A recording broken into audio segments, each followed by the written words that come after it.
السلام علیکم ورحمۃ اللہ وبرکاتہ۔ پیارے پیارے ننھے منھے بچوں، امید ہے کہ آپ سب ٹھیک ٹھاک ہوں گے۔ آج کی کہانی کا انتظار کر رہے ہوں گے۔ ہمیں امید ہے کہ آپ نے اسکول کا کام بھی کر لیا ہوگا اور باقی کاموں سے بھی فارغ ہو گئے ہوں گے اور کہانی کا انتظار کر رہے ہوں گے۔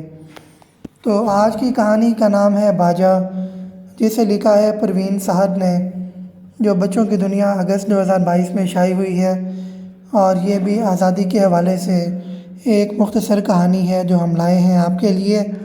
تو ہمتاً گوش ہو جائیے، کہانی آیا ہی جاتی ہے۔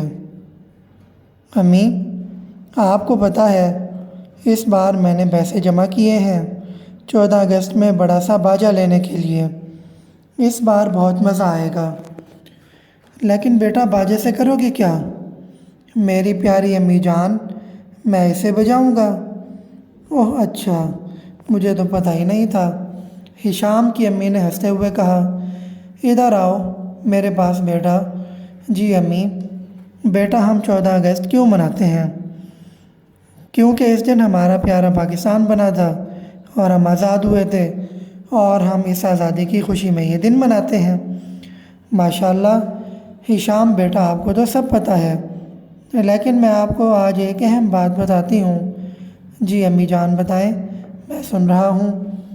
ہشام بیٹا، آزادی کا دن بے شک خوشی کا دن ہے، لیکن ہمیں چاہیے کہ اس خوشی کے دن ہم اللہ کا شکر ادا کریں اور غریبوں کی مدد کریں، اور کوئی ایسا کام نہ کریں جس سے دوسروں کو تکلیف ہو۔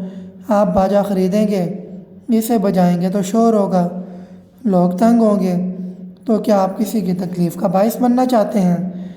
نہیں امی جان، میں اب باجا نہیں لوں گا، بلکہ میں گھر کے پاس رہنے والے غریب بچے فہد کو پیسے دوں گا تاکہ وہ اسکول کی کاپی لے سکے، کیونکہ اس کے ابو کے پاس اسے کاپی دلانے کے پیسے نہیں ہیں۔